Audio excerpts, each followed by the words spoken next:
କନ୍ଧମାଳ ଜିଲ୍ଲା ସମିତି ସଭ୍ୟା ମହାସଂଘ ପକ୍ଷରୁ ଫୁଲୁବାଣୀ ସ୍ଥାନୀୟ ପାରିଜାତ କଲ୍ୟାଣୀ ମଣ୍ଡପଠାରେ ବନ୍ଧୁମିଳନ ଓ ବାର୍ଷିକ ଉତ୍ସବ ପାଳନ ଅନୁଷ୍ଠିତ ହୋଇଯାଇଛି।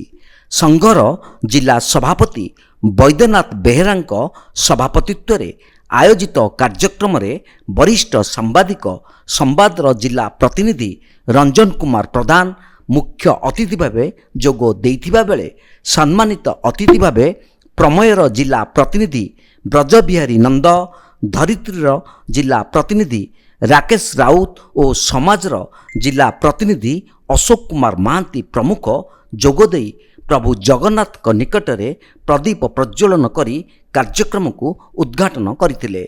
ଅନ୍ୟମାନଙ୍କ ମଧ୍ୟରେ ସଂଘର ଜିଲ୍ଲା ଉପସଭାପତି ଜୁନେଶ ଦିଗାଲ ଓ ବ୍ଲକ ସଂଘ ସଭାପତିମାନଙ୍କ ମଧ୍ୟରେ କିରାପ ପ୍ରଧାନ, ଉମେଶ ଚନ୍ଦ୍ର ପ୍ରଧାନ, ପଦ୍ମଚରଣ ପାତ୍ର, ଦେବଦାସ ଦିଗାଲ ଉପସ୍ଥିତ ରହିଥିବା ସହିତ ଜିଲ୍ଲାର ସମସ୍ତ ସମିତି ସଭ୍ୟା ଯୋଗ ଦେଇଥିଲେ।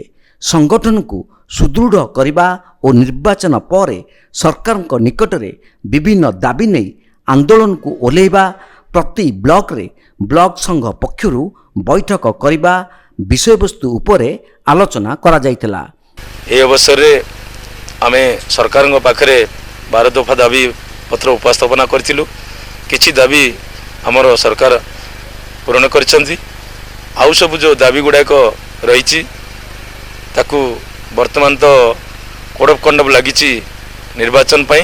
ନିର୍ବାଚନ ପରେ ଆମେ ସେଇ ଯେଉଁ ବାକି ରହିଯାଇଥିବା ଦାବି ଗୁଡ଼ାକୁ ନେଇ ସରକାରଙ୍କ ପାଖରେ ଆଉ ଥରେ ପହଞ୍ଚିବୁ ଏବଂ ତାକୁ କେମିତି ପୂରଣ ହେବ ସେଇ ଉପରେ ଆମେ ବର୍ତ୍ତମାନ ଆଲୋଚନା କଲୁ।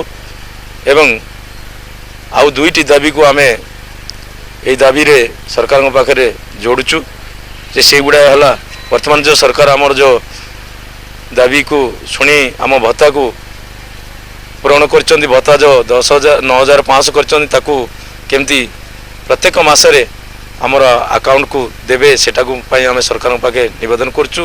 ଏବଂ ଆମର 5 ବର୍ଷ ପରେ ଆମକୁ ସମସ୍ତ ସଭ୍ୟକୁ ପ୍ରତ୍ୟେକ ସଭ୍ୟକୁ କେମିତି ଗୋଟେ ପେନସନ୍ लागू करिवे ताकू मध्य आमे आज दाबी उपस्थापना करिछु। फुलबाणीरू बैद्यनाथ बेहेरांक रिपोर्ट, तीर्थक्षेत्र लाइव।